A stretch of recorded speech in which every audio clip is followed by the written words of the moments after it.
Yes. Hello friends, welcome to the session. We are starting new chapter in the power electronics, that is chapter 4, inverters. Okay. In the previous sessions, I discussed about so many concepts and different models of problems that you will solve in the rectifiers concept. That completed. Okay. In this session, we will continue with chapter 4, that is inverters.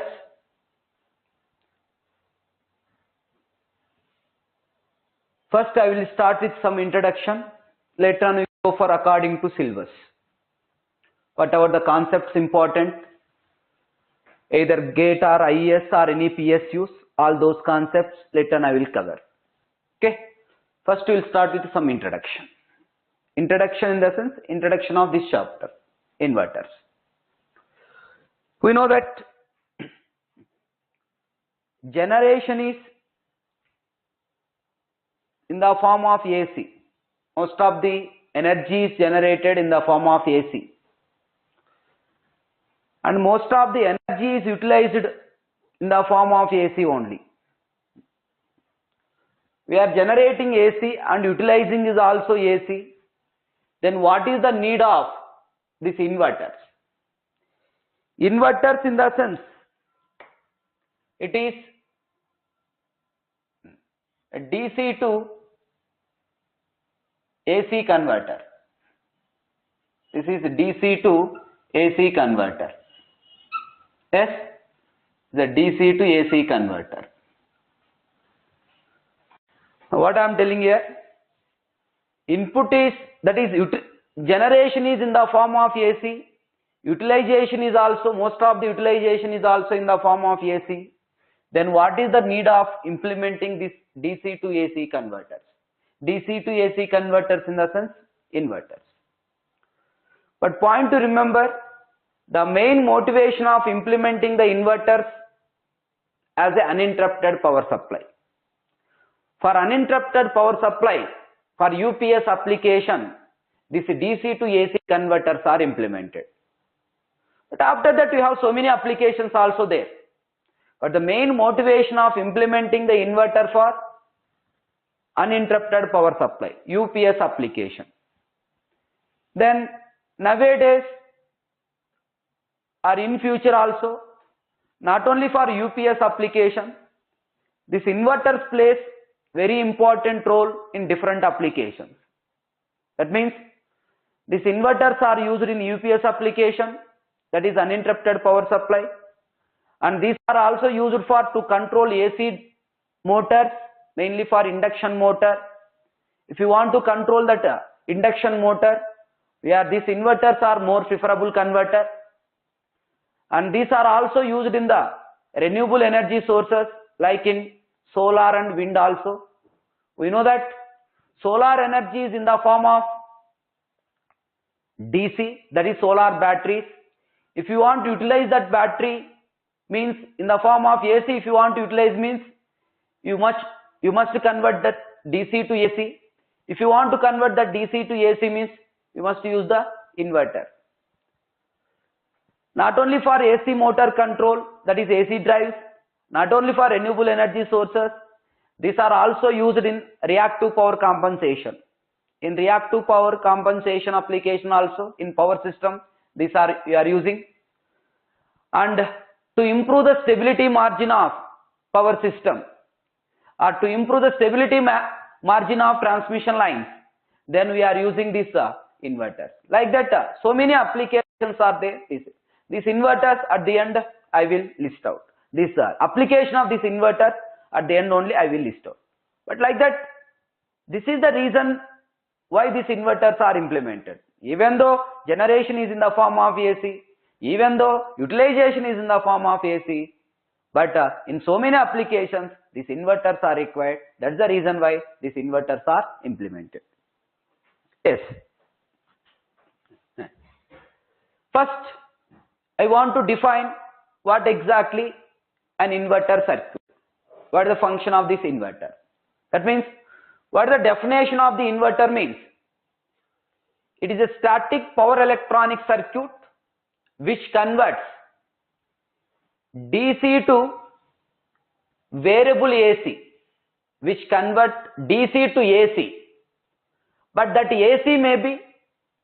AC consists of variable voltage or variable frequency and variable number of phases. That means in inverter, whatever the output we are getting, that output voltage is variable, frequency is also variable, and number of phases also variable. That means using inverter circuit, we can convert DC to single phase AC, we can convert DC to 3-phase AC, we can convert DC to 6-phase AC, we can convert DC to 12-phase AC. Like that, we can convert any number of phases based on the application. That's why in inverter, voltage is variable, frequency variable. Frequency in the sense, I'm not talking about input. Where the input frequency? Input is DC now. We don't have any frequency term here. Here frequency variable means I'm talking about output frequency. Then number of phases also variable. Number of phases in the sense, not input number of phases. Here input is DC. Where the input number of phases? We don't have any input number of phases. I'm varying the number of phases means output number of phases. Understood? That's why it is a static power electronic circuit. What is the definition of an inverter? What is the definition of the inverter? Note on this. What is the definition of inverter? Okay. It is static power electronic circuit. It is a static power electronic circuit. Power electronic circuit which converts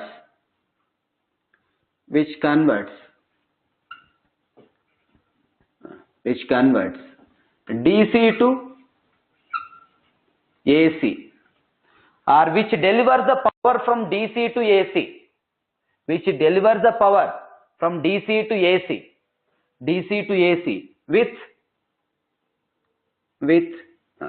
variable voltage,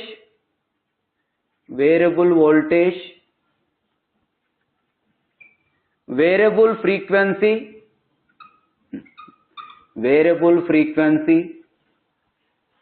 and variable number of phases.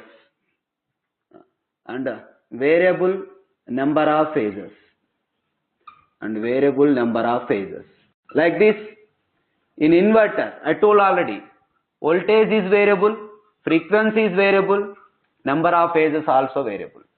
Don't think like this. Only cycloconverter is the variable frequency. But no doubt at all, in cycloconverter, we are varying the frequency from input to output. Input frequency and output frequency. Input frequency is changing to output frequency, then it will be defined. But here, inverter means you don't have any input frequency. We are talking about output frequency. Okay.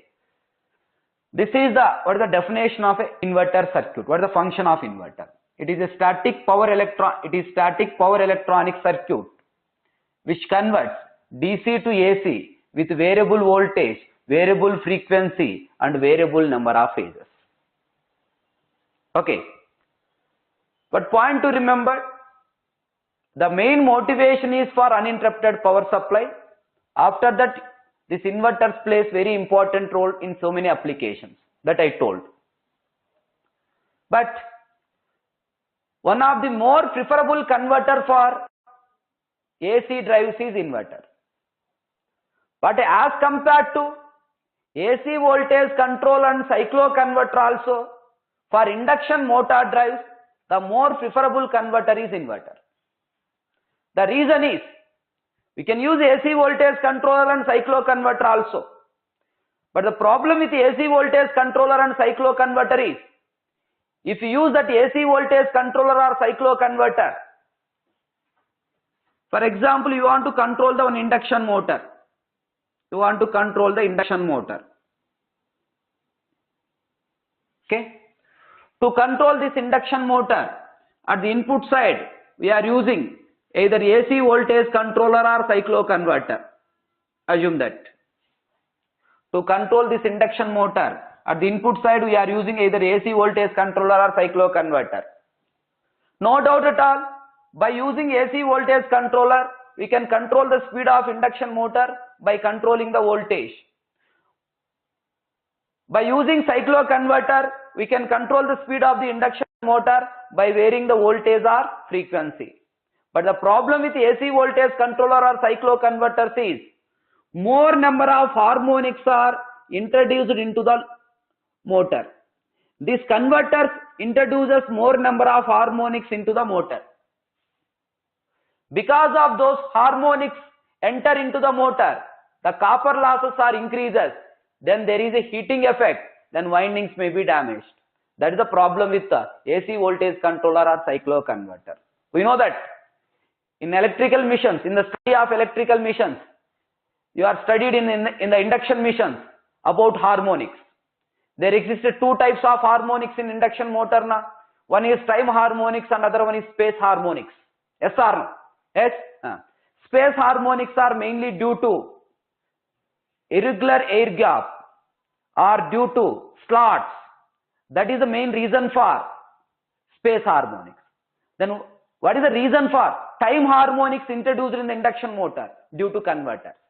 If any power electronic converter is used to control the motor, the output of the power electronic converter will introduce the harmonics into the motor. That is the problem with the AC voltage controller and cycloconverter. Sir, if you use inverter, is it introduce the harmonics? Yes, even inverter also introduces harmonics, no doubt at all. If you use inverter here to control the induction motor, this inverter also introduces harmonics. But as compared to AC voltage controller and cycloconverter, why I am telling that inverter is more preferable for AC drives means because in inverter there is one of the powerful technique is there to eliminate harmonics, and so many methods are also available to eliminate harmonics. One of the powerful technique we are using to eliminate harmonics is that is PWM technique. Pulse width modulation techniques are available. Single pulse width, multiple pulse width, sinusoidal pulse width modulation technique, delta modulation technique, harmonic injection modulation technique. Like so many techniques are available to eliminate harmonics in the case of single phase inverters. Even in three-phase inverters also some modulation techniques are available. That is sinusoidal pulse width modulation technique, 60-degree modulation techniques, space vector modulation techniques. So many techniques are available to eliminate the harmonics. Even the harmonics are introduced by the inverter. But that is the reason why every power electronic converter will introduce harmonics. But why specially I am telling that inverter is more preferable means this is the reason we can eliminate the harmonics. Okay. This about it is a static power electronic circuit which converts DC to AC with variable voltage, variable frequency and variable number of phases. Now see, what is the types of inverters we are using? Types of inverters. What are the different types of inverters we are using?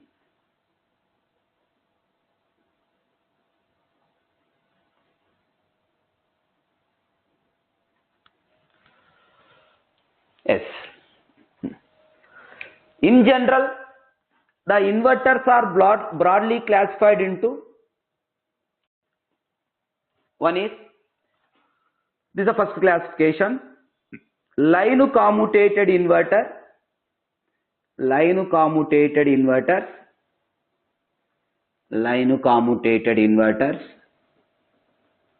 Another one is forced commutated inverters.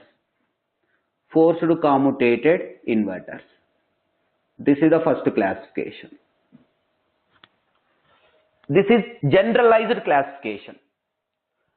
But line commutated inverter means that you know already. Actually, it is not an inverter circuit. It is a rectifier circuit. That rectifier acts as an inverter for alpha greater than 90 degrees. Those inverters are called line commutated inverters. That means for alpha greater than 90 degrees, a full wave rectifier acts as a inverter. Acts as a inverter. Then this is called which one? Line commutated inverter. This is called line commutated inverter. But what exactly that line commutated inverter, how it acts as an inverter, all these concepts I already discussed. But in our inverter concepts, we are not concentrating on the line commutated inverter. We are concentrating on the forced commutated inverter. Once I am explaining the concept of inverters means I am explaining the forced commutated inverters. Because inverter means input is DC na? Input is DC means which commutation we can use? Forced commutation we can use. Input is DC na? Forced commutation we can use. That is, once I am explaining the inverters means, again we don't have any doubt, it's a line commutator for inverter means forced commutated. If it is mentioned that line commutated, then only you take line commutated inverter. That is the first classification. Next one. Based on input source. Based on input source. Very important classification. Based on input source. Based on input source. The inverters are classified into, one is voltage source inverter, VSI, or voltage fed inverter, VFI. Based on input source we are using, the inverters are classified into voltage source inverter or voltage fed inverter. Voltage source inverter or voltage fed inverter. Okay, this is one classification. That means if the input is voltage source, then it is nothing but a voltage source inverter. Based on input source and next. Current source inverter or current fed inverter. Current source inverter or current fed inverter. Current source inverter or current fed inverter. Okay, this is one classification. This is the classification of forced commutated inverter only. But again, no need to tell every time forced commutated like that. Inverter means forced commutated inverter we are studying. Voltage source inverter or voltage fed inverter, current source inverter or current fed inverter. This is one classification. See, the another classification we are using. Third one is, that is based on input source we are using. Based on connection of commutating elements. Based on connection of commutating elements. Based on how the commutating elements are connected. Commutating elements. Based on connection of commutating elements. The inverters are classified into, based on connection of commutating elements. The inverters are classified into, this is the third classification. Okay. One is yes, bridge inverters. Bridge inverters. One is bridge inverters. Another one is series inverter. Series inverter. The next one is parallel inverter. Parallel inverter. This based on connection of commutating elements or based on the commutation we are using also. Another inverter is McMurray inverters. McMurray inverters. McMurray inverters. Based on connection of commutating elements or commutation we are using bridge inverters, series inverter, parallel inverter and McMurray inverters. Okay. Then there is a fourth classification is also available.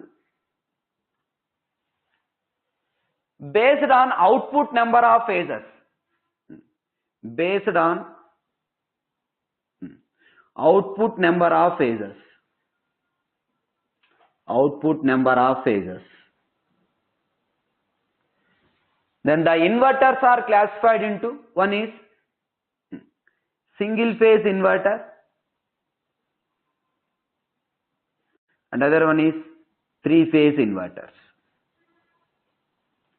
single phase and 3-phase inverters.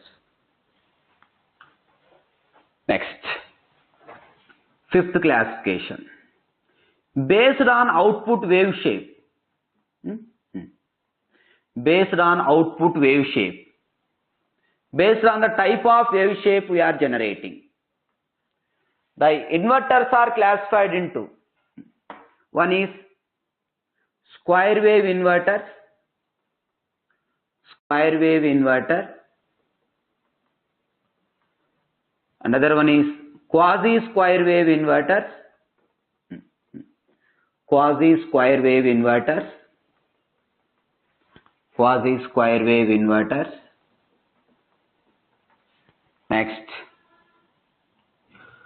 PWM inverters, pulse width modulated inverters.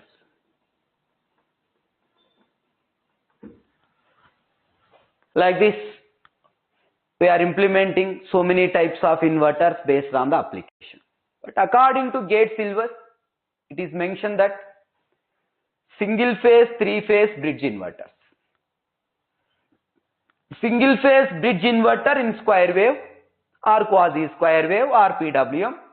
3-phase bridge inverters. That is according to GATE syllabus. But along with the single phase, 3-phase bridge inverter, also discuss what is series inverter and what is parallel inverter, and I will give some introduction to the McMurray inverters also. Once we are studying the concepts means the total knowledge of subject is required. That's the reason why, even though according to GATE syllabus, it is a single phase bridge inverter and 3-phase bridge inverters is given, but remaining topics also I want to discuss. You know the clear knowledge on the power electronics subjects. Okay, but if single phase and 3-phase bridge inverters are, even though it is important for GATE point of view, remaining concepts, series or parallel or McMurray inverters concept is important for IES point of view also.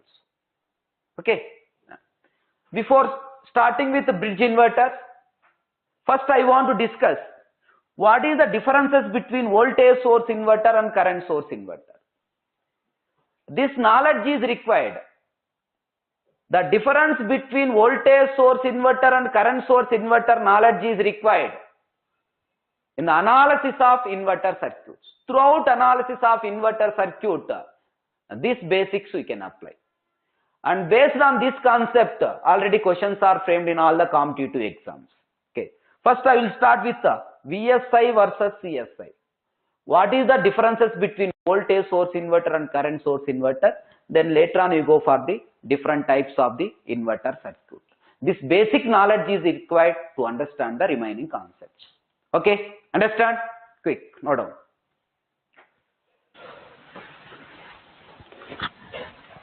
I'll start with VSI versus CSI. Voltage source inverter versus current source inverter.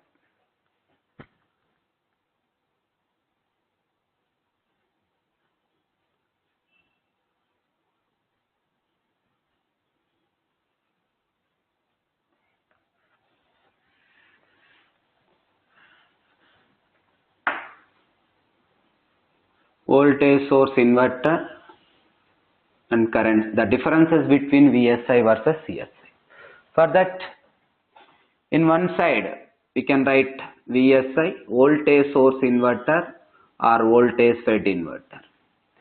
In another side you write CSI, current source inverter or current fed inverters.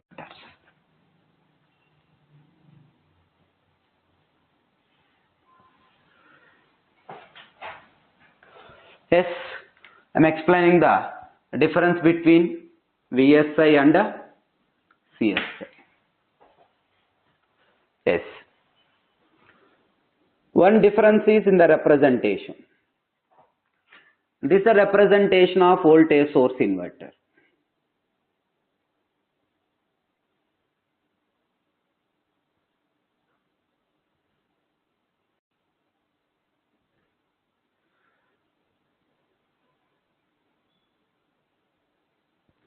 This is inverter circuit. Yes. Then load is connected like this.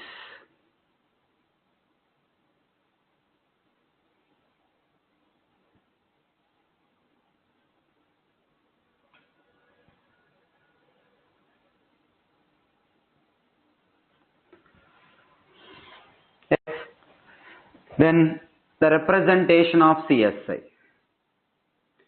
Practically you don't have any current sources. A voltage source in series with large inductance acts as a current source. Practically you don't have any current sources. A voltage source in series with large inductance acts as a current source. This we are connecting with some load.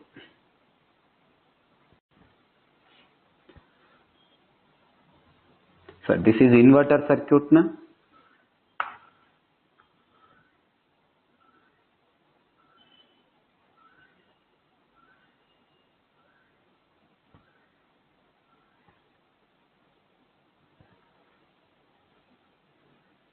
This is load. We don't have any current sources, but this acts as a current source. A voltage source in series with large inductor. Okay. This is equivalent to one current source. Is equivalent to current source. Okay, tell me. This is a representation of VSA and this is a representation of CSA. One observation. In a VSI, voltage is constant or stiff DC source. Constant in a voltage source inverter. Input is constant or stiff voltage source. But in current source inverter, input is constant or stiff current source. If input is current source, then it is a current source. If input is voltage source, then it is a voltage source inverter. Okay. But even though it is a voltage source, but the combination acts as a current source. Therefore, in voltage source inverter, that means the input is stiff or input is a stiff or constant voltage source. Constant voltage source. But what about in current source inverter? Therefore, input is stiff or constant current source. Constant current source. Constant current source. Okay, this is one difference. Tell me, which inverter is having high input impedance? Is the voltage source inverter is having high input impedance or current source inverter is having high input impedance? Yes. Because of inductance, this is having high input impedance, but this is less input impedance. Voltage source inverter is having less input impedance. Having less input impedance. Then what about current source inverter? This is having high input impedance because of inductor. High input impedance due to inductor. Okay, due to inductor. This is high input impedance due to inductor. Okay, tell me. This is high input impedance due to inductor. Third difference.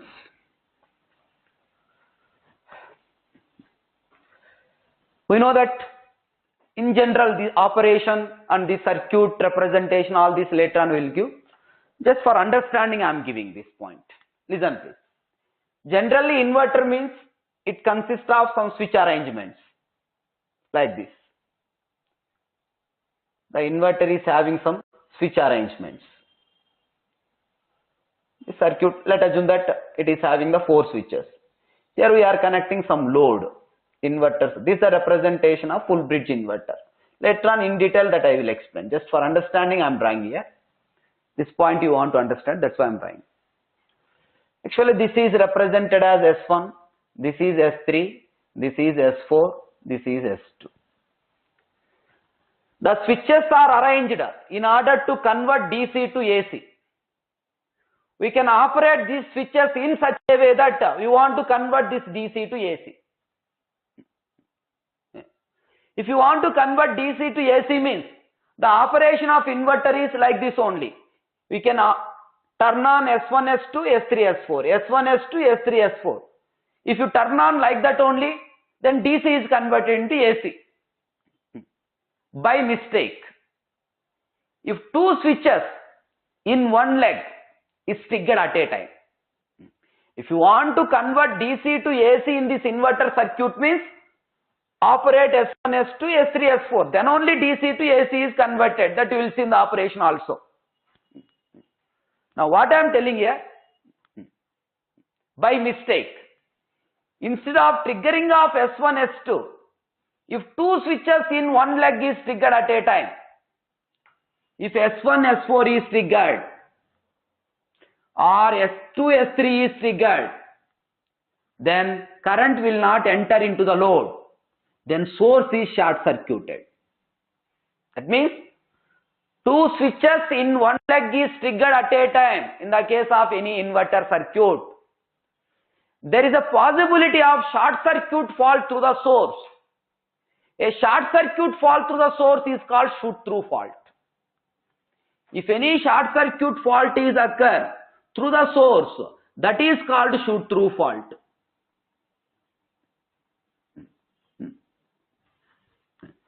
Now the question is, if any shoot-through fault is occur in voltage source inverter, to limit that short circuit current, there is no any element here. That means in VSI, there is no protection against shoot-through fault. But because of inductor, because of this reactor, it limits the currents na. Series inductor limits the current na. Yes sir. Then there is a protection against shoot-through fault. That means in VSI, there is no protection against shoot-through fault. There is no protection against shoot-through fault. There is no protection against shoot-through fault. In VSI, there is no protection against shoot-through fault. Shoot-through fault in the sense, short circuit fault through the source. Short circuit fault through source. Short circuit fault through source. But in CSI, because of inductor,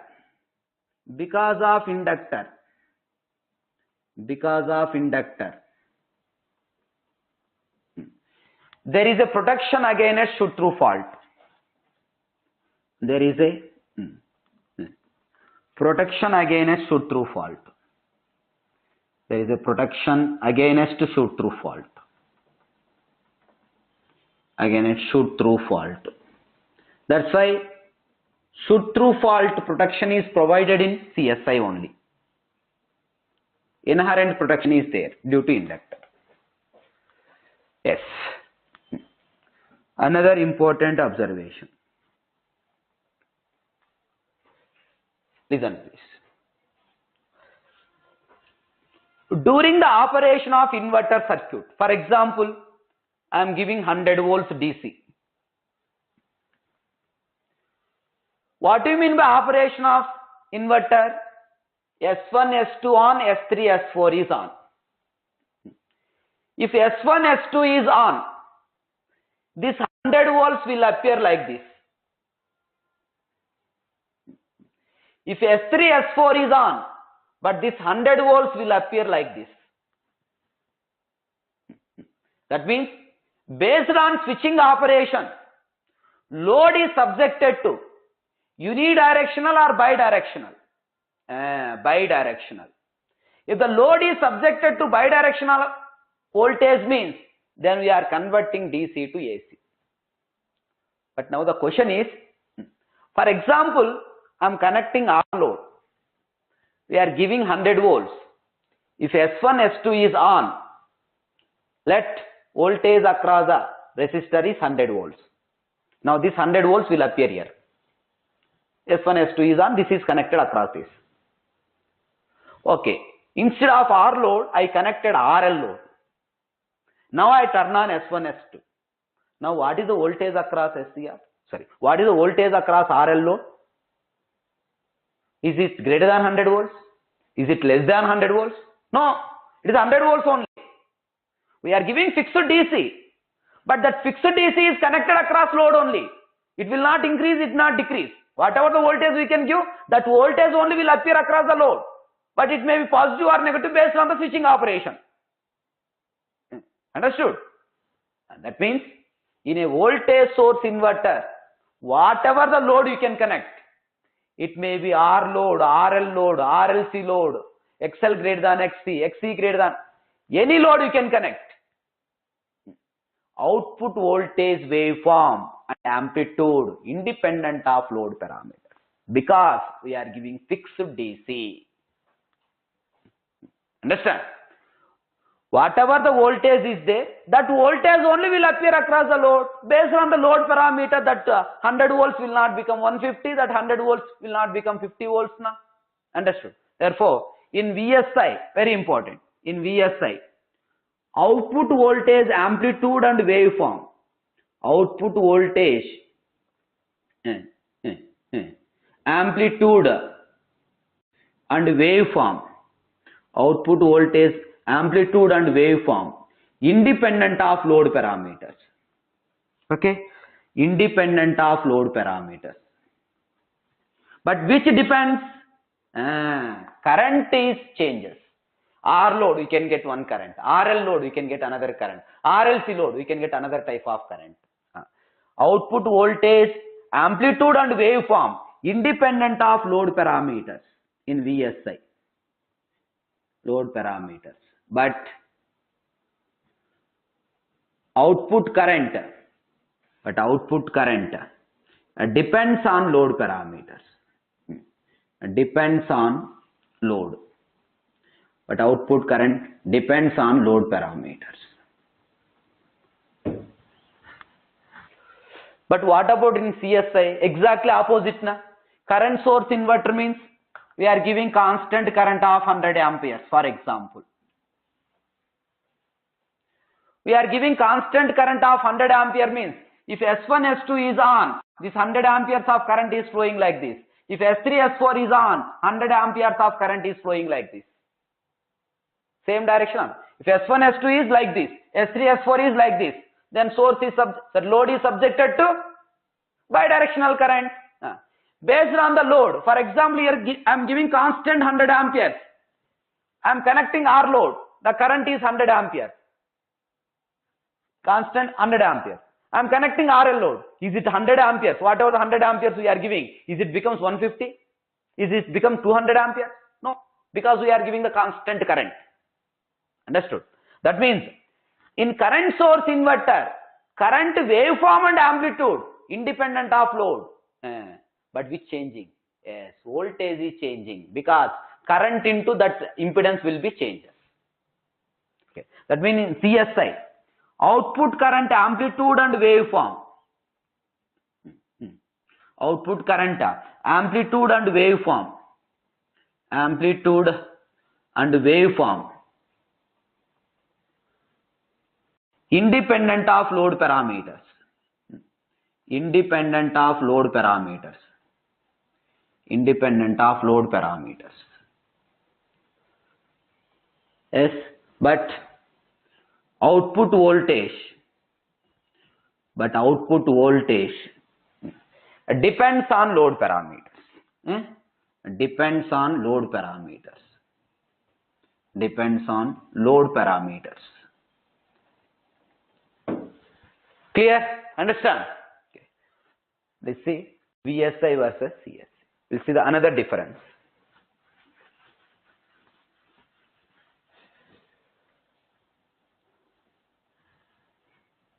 This fourth one. Sorry. This is fifth one. Tell me. Fifth difference. Yes.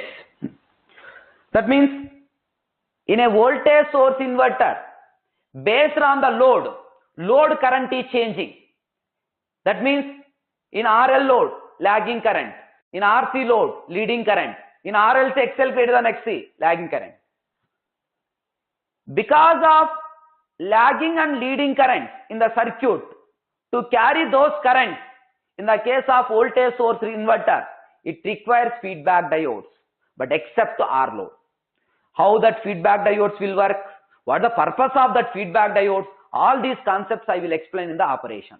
But up to now you remember, because of lagging and leading nature of currents in VSI, because of current is changing in VSI, that it requires feedback diodes. That is, it requires feedback diodes. Voltage source inverters, it requires feedback diodes. Okay, it requires feedback diodes. Feedback diodes. But except which load? Except R load. Except R load.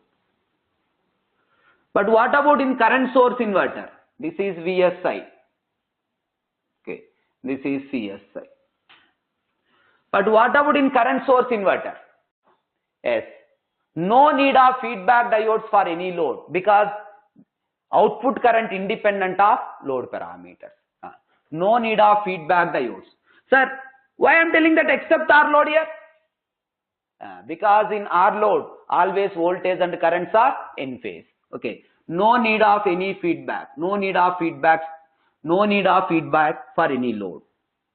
No need of feedback diodes. No need of feedback diodes. Feedback diodes for any load. Okay, for any load. Next, sixth difference. Yes. Point to remember. In a voltage source inverter, feedback diodes are required, but in current source inverter, feedback diodes are not required. Yes. Tell me. Because of presence of main switches and feedback diodes in VSI, the design of commutation circuit is complex. We can use, because input is, it may be voltage source inverter or current source inverter. In both the cases, input is DC. Once input is DC means compulsory we can use forced commutation, external commutation. But in which inverter, the design of commutation circuit is complex in VSI. That's why commutation circuit is complex. Commutation circuit is complex. In VSI, commutation circuit is complex.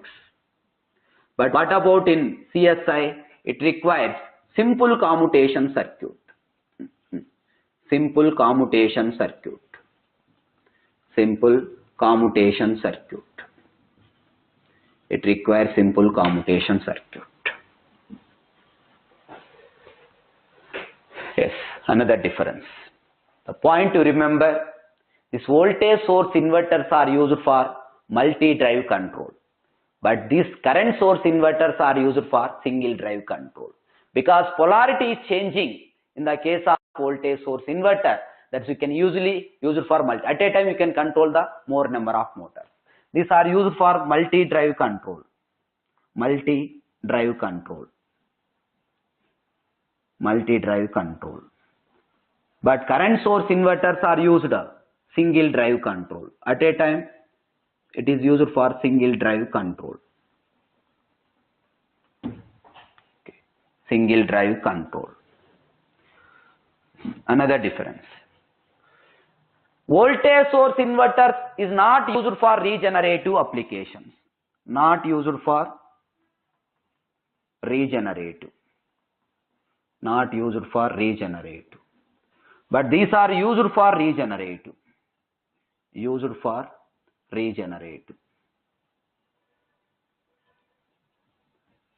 Used for regenerative application.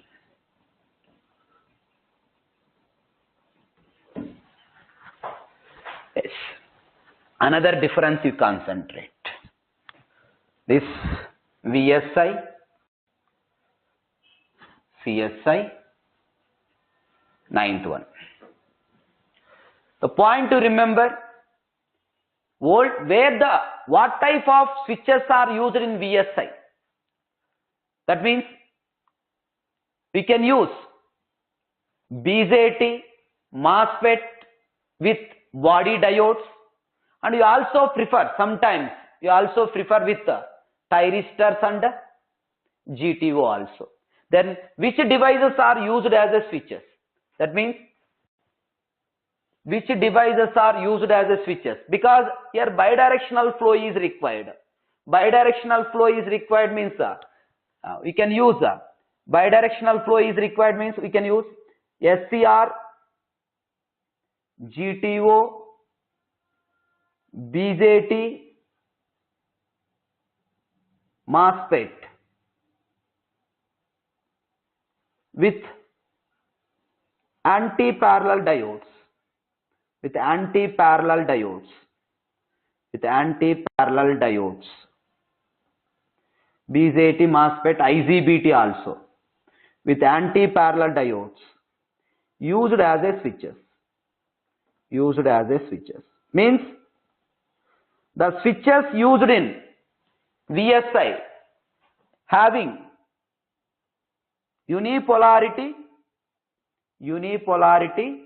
it blocks only one polarity, and bidirectional, unipolarity and bidirectional conduction. These devices are used as a switches. But what about in CSI? Yes. Bipolarity unidirectional devices. Bipolarity, it must block both the polarities. Bipolarity and unidirectional devices. Unidirectional devices used as a switches. Means the example of bipolarity unidirectional switches means this is one example. This you know. With a series diode, a transistor with a series diode blocks reverse voltage also, but it conducts only in one direction. Now you also represent like this.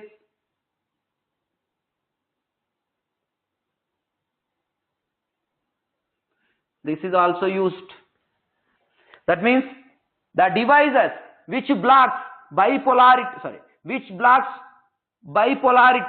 and allows only in one direction, that devices are used as a switches. In the case of CS. Okay.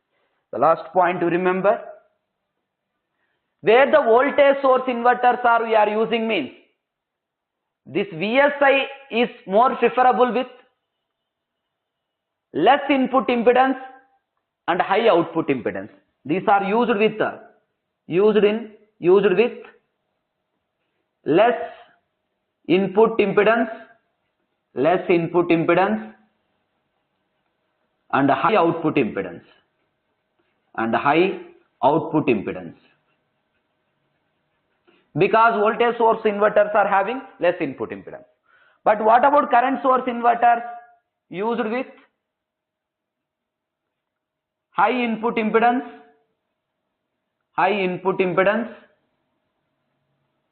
and less output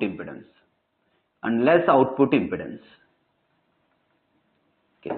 And these are the differences between, see, which device we are using, BJT, MOSFET and IGBT with anti-parallel diode. But here anti-parallel diode and series diode is equivalent to this only. These two characteristics are same. Simply remember that the devices which blocks both the polarity allows only in one direction. Sorry, blocks bipolarity unidirectional. Then which is SCR is also used. Which is GTO is also used. We can also use SCR. SCR blocks bipolarity na. GTO also blocks bipolarity na. Allows in only in one direction na. And actually only transistor means it blocks only one polarity. With a series diode means it blocks both the polarity in the characteristics that I explained in detail. Understood? Okay. These are the differences between VSI versus CSI. These differences you concentrate. These are the differences between VSI versus CSI. VSI versus CSI. Clear? Understand? This you know too. Every point is important. Okay, this is with these fundamentals. Then you can start with what exactly? Single phase bridge inverter and 3-phase bridge inverter. This minimum knowledge is required throughout analysis of inverter circuits. Throughout analysis of inverter circuit, this minimum knowledge. What is the difference between voltage source inverter and current source inverter? Understand? Okay, these are the differences between voltage. Current source inverter not required feedback diodes, but it requires feedback diodes.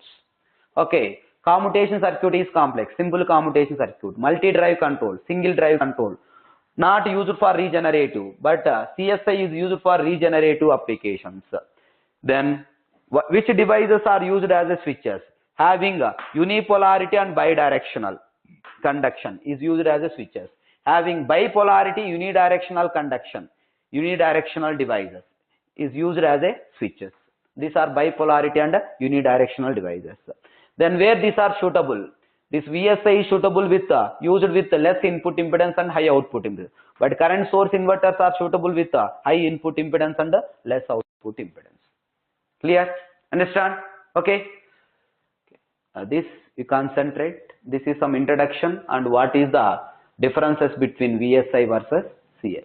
With this knowledge, note down clearly all these points. In the next session, I will continue with the single phase bridge inverters.